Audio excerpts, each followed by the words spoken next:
మరోవైపు భద్రాద్రి కొత్తగూడెం జిల్లాలో పెద్దపులి కలకలం రేపుతోంది. ఆళ్లపల్లి మండలం లక్ష్మీపురం సమీపంలో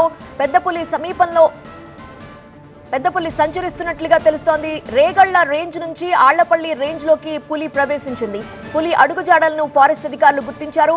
వ్యవసాయ పనులకు వెళ్లొద్దంటూ రైతులు కూలీలకు హెచ్చరించారు. పశువుల కాపరులు అటవీ ప్రాంతం వైపు వెళ్లవద్దని అధికారులు హెచ్చరిస్తున్నారు. ఒంటరిగా బయటకు రావద్దంటూ స్థానికులను అలర్ట్ చేశారు అధికారులు.